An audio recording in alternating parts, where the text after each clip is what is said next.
Salmo capítulo 40. Esperei confiantemente pelo Senhor.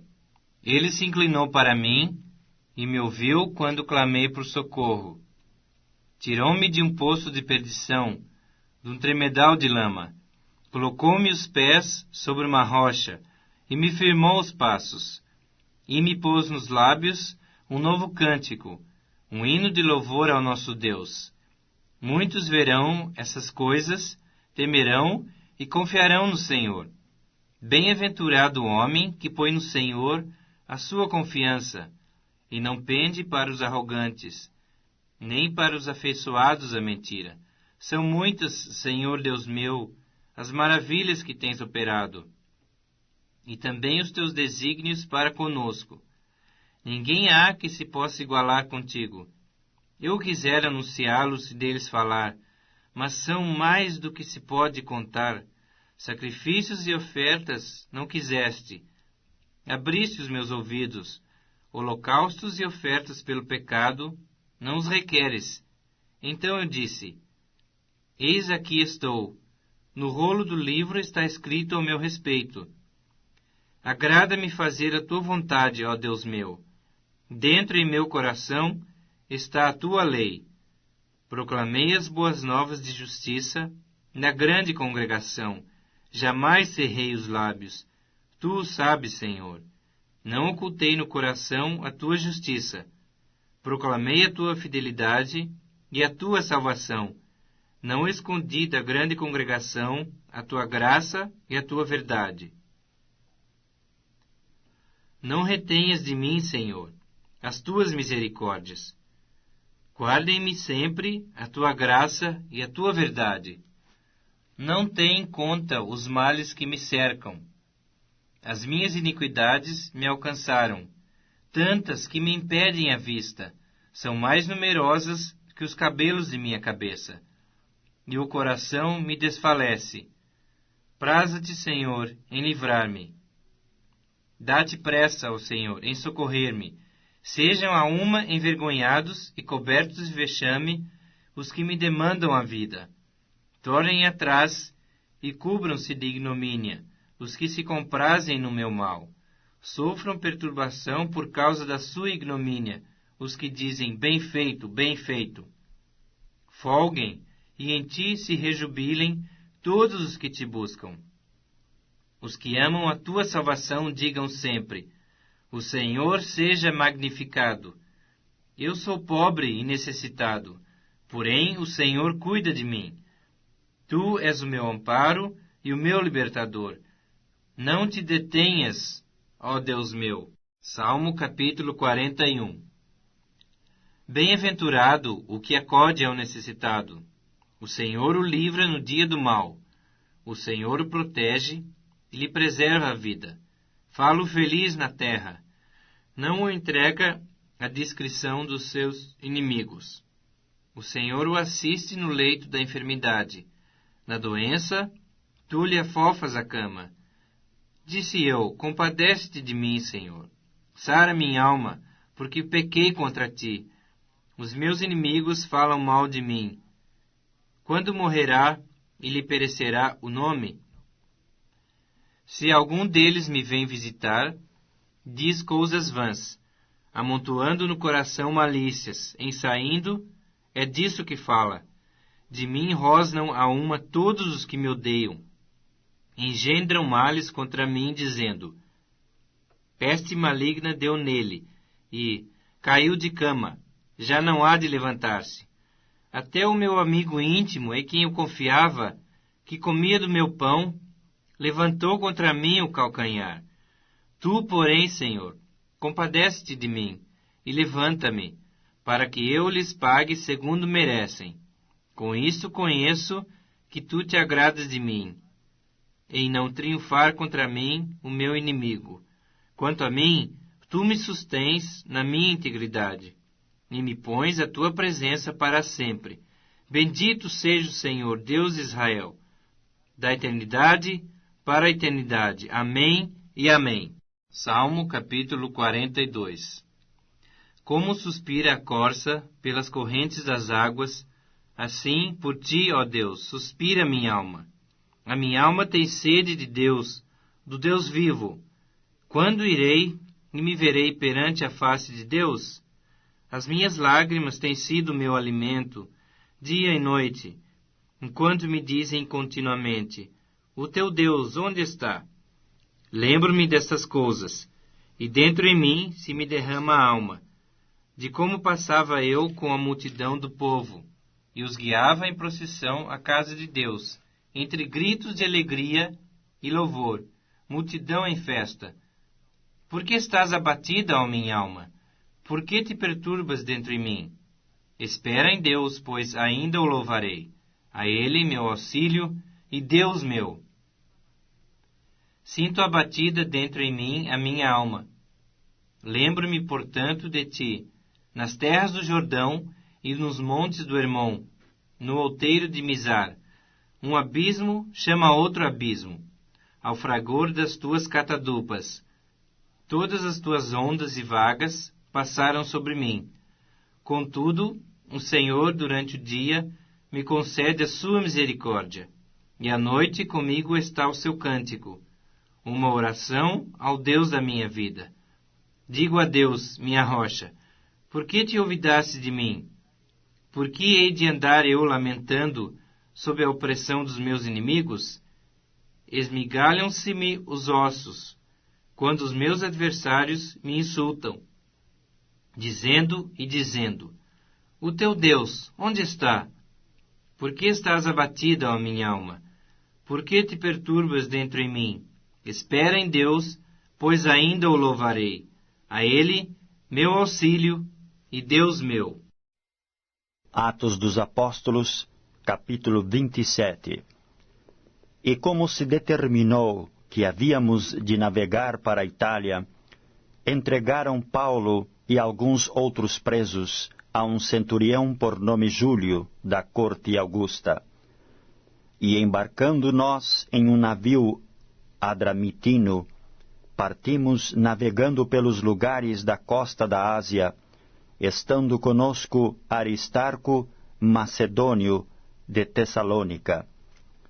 E chegamos no dia seguinte a Sidom, e Júlio, tratando Paulo humanamente, lhe permitiu ir ver os amigos, para que cuidassem dele. E partindo dali, fomos navegando abaixo de Chipre, porque os ventos eram contrários. E tendo atravessado o mar, ao longo da Cilícia e Panfilha, chegamos a Mira, na Lícia. E achando ali o centurião um navio de Alexandria, que navegava para a Itália, nos fez embarcar nele. E como por muitos dias navegássemos vagarosamente, havendo chegado apenas defronte de Sino, não nos permitindo o vento ir mais adiante, navegamos abaixo de Creta, junto de Salmone. E costeando-a dificilmente, chegamos a um lugar chamado Bons Portos, perto do qual estava a cidade de Laceia. E passado muito tempo, e sendo já perigosa a navegação, pois também o jejum já tinha passado, Paulo os admoestava, dizendo-lhes: varões, vejo que a navegação há de ser incômoda, e com muito dano, não só para o navio e carga, mas também para as nossas vidas. Mas o centurião cria mais no piloto e no mestre do que no que dizia Paulo. E como aquele porto não era cômodo para invernar, os mais deles foram de parecer que se partisse dali, para ver se podiam chegar a Fênix, que é um porto de Creta, que olha para a banda do vento da África e do Coro, e invernar ali. E soprando o sul brandamente, lhes pareceu terem já o que desejavam, e, fazendo-se de vela, foram de muito perto costeando Creta. Mas, não muito depois, deu nela um pé de vento, chamado Euroaquilão. E sendo o navio arrebatado, e não podendo navegar contra o vento, dando de mão a tudo, nos deixávamos ir à toa. E correndo abaixo de uma pequena ilha chamada Clauda, apenas pudemos ganhar o batel. E levado este para cima, usaram de todos os meios, cingindo o navio, e temendo darem a costa na Sirte, amainadas as velas, assim foram à toa. E andando nós agitados por uma veemente tempestade, no dia seguinte aliviaram o navio. E ao terceiro dia, nós mesmos, com as nossas próprias mãos, lançamos ao mar a armação do navio. E não aparecendo, havia já muitos dias, nem sol nem estrelas, e caindo sobre nós uma não pequena tempestade, fugiu-nos toda a esperança de nos salvarmos. E havendo já muito que se não comia, então Paulo, pondo-se em pé no meio deles, disse: Fora, na verdade, razoável, ó varões, ter-me ouvido a mim e não partir de Creta, e assim evitariam este incômodo e esta perdição. Mas agora vos admoesto a que tenhais bom ânimo, porque não se perderá a vida de nenhum de vós, mas somente o navio. Porque esta mesma noite o anjo de Deus, de quem eu sou e a quem sirvo, esteve comigo, dizendo: Paulo, não temas, importa que sejas apresentado a César, e eis que Deus te deu todos quantos navegam contigo. Portanto, ó varões, tende bom ânimo, porque creio em Deus que há de acontecer assim como a mim me foi dito. E contudo necessário irmos dar numa ilha. E quando chegou a 14ª noite, sendo impelidos de uma e outra banda no mar Adriático, lá pela meia-noite suspeitaram os marinheiros que estavam próximos de alguma terra. E lançando o prumo, acharam 20 braças, e passando um pouco mais adiante, tornando a lançar o prumo, acharam 15 braças. E temendo ir dar em alguns rochedos, lançaram da popa 4 âncoras, desejando que viesse o dia. Procurando, porém, os marinheiros fugir do navio, e tendo já deitado o batel ao mar, como que querendo lançar as âncoras pela proa, disse Paulo ao centurião e aos soldados: Se estes não ficarem no navio, não podeis salvar-vos. Então os soldados cortaram os cabos do batel e o deixaram cair. E entretanto que o dia vinha, Paulo exortava a todos a que comessem alguma coisa, dizendo: É já hoje o 14º dia que esperais, e permaneceis sem comer, não havendo provado nada. Portanto, exorto-vos a que comais alguma coisa, pois é para a vossa saúde, porque nenhum cabelo cairá da cabeça de qualquer de vós. E havendo dito isto, tomando o pão, deu graças a Deus na presença de todos, e partindo-o, começou a comer. E tendo já todos bom ânimo, puseram-se também a comer. E éramos por todos no navio 276 almas. E refeitos com a comida, aliviaram o navio, lançando o trigo ao mar. E sendo já dia, não conheceram a terra.